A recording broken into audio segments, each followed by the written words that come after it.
Hello everyone, my name is Stephanie Ramirez and this is my presentation on Kulik, Weber, and Lindblom, applying theory to practice. My scenario is in regards to my agency, which is a nonprofit organization within the social services field, and the process of implementing a new policy that allows case management employees the usage of telecommuting. Now, in order to manage this policy, I feel as Goulet's Corp theory works best by managing the process and utilizing his planning, organizing, staffing, directing, coordinating, reporting, and budgeting. This new policy will definitely set the guidelines in order for it to work properly and equally for everybody. Also, Max Weber's famous bureaucracy and his 6 characteristics will help properly execute the policy by providing a set of written rules that must be followed by all employees, all case management employees. And lastly, I believe Lindblom's science of muddling through and his incrementalism best suits the policy because he focuses on how policies often change and they are learning from one another in order to create that one policy that will best fit the organization and its employees. Within my agency, this is actually telecommuting has been utilized in the past and was implemented. However, due to the lack of management and practices, employees abused it, and it did not end up working out. Now, in order to manage this policy properly, using Golex Pause Corp, the manager can implement the task on each of their staff. Now, for a purpose of the telecommuting policy, this is allowing us, the case managers, to work from home in order to finish and properly do any type of paper documentations or reports, and this would help us to actually be able to provide better outreach out in the community and services to the community and better advocacy for our families.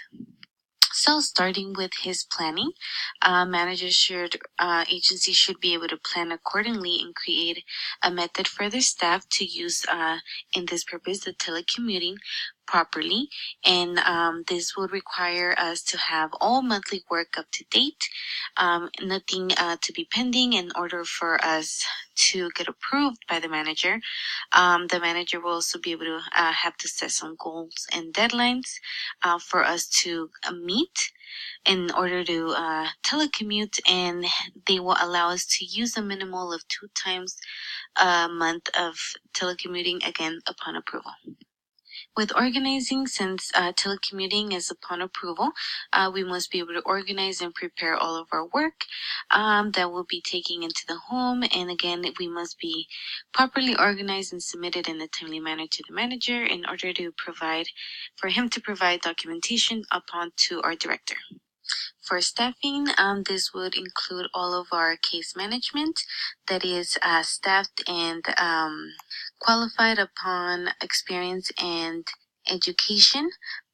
Staff is also provided with the appropriate training, conferences, or online training that are provided as needed or to notify of any changes. Now, when it comes to coordinating, reporting, and budgeting, Goulet continues to believe that this is the task that managers should continue to emphasize on.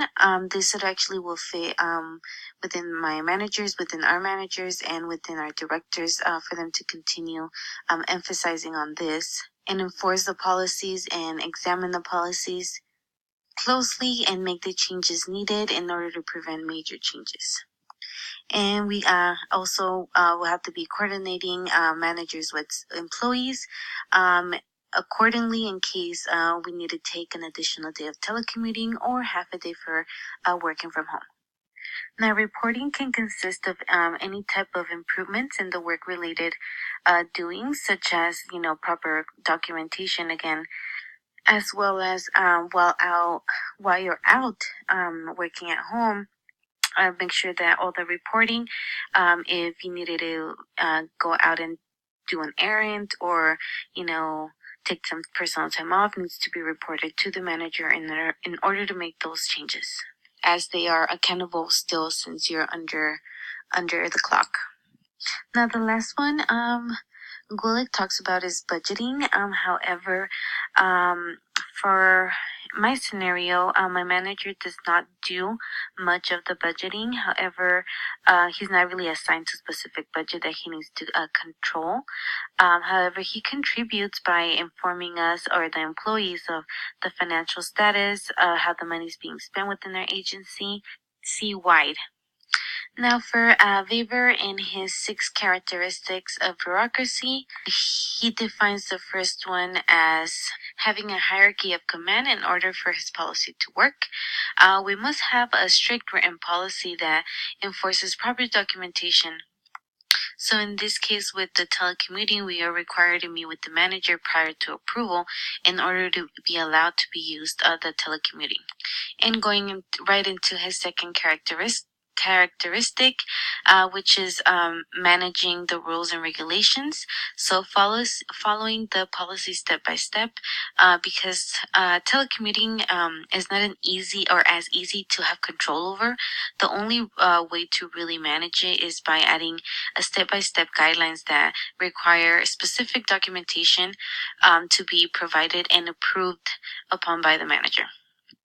His third element goes into division of labor, which is a little bit of Taylor and a little bit of Fayol in his 14 principles of management. Again, assigning a task to the appropriate task to the appropriate individual, which in the case of this policy, 2 departments had to be created in order for one to manage our travel, our home visits, and the other one to manage our logging in and logging out of the computer system, for it to not be during after hours, during the weekends, or if we are out on vacation or such. Now, Weber also talks about how managers should maintain an impersonal relationship with their employees, and I do agree upon this concept, as especially within telecommuting, if you're working from home, you're still on the clock and you're still, even though it's a different setting, but that relationship between the employee and the manager should continue to be separate. The work is work, and being outside of the work area with friends, I don't think is very professional. You have to continue to provide that same respect that you give your manager during working hours and in the office, as well as, being outside of that area. Weber also believed that competence, not personality, should be the basis of the jobs. And when we apply this to the telecommuting policy, we are required to meet for approval with our manager in order to telecommute. So if I have late work pending and have a dozen of other reports to do, and I am the favorite of the office and I'm asking to telecommute, I should not be allowed or approved by the manager. This behavior will definitely disqualify me from being able to have the privilege to work at home. And lastly, formal rules and regulations. Procedures, decisions, and actions need to be recorded in order to preserve consistency and accountability. Now, this is an absolutely agree upon this, specifically because when we're trying to implement this policy, as stated previously, the telecommuting has its pros and cons on being able to actually control it. We cannot have some type of, camera checking that you are at home working. Therefore, we have to provide that proper, specific documentation of what are we going to be working on and what I'm supposed to be turning in after I get the work done. If there is work that I'm supposed to be doing and I have a deadline to meet it and I do not meet that deadline, then there's definitely going to be some questions to be brought upon by my manager, asking me, where were you at? What were you doing? Why wasn't it getting it done? And lastly, I would like to focus on Lindblom's theory and his model of decision-making process. Since the use for telecommuting was once offered, however, due to the lack of management, it was abused by the staff and their employees. What Lindblom calls incrementalism, allowing for policies to slowly undergo a cycle of trial and error by making small changes along the way. Now, Lindblom really states that changes happen slowly. Within this policy of telecommuting, it was utilized about, maybe 5 or 7 years ago.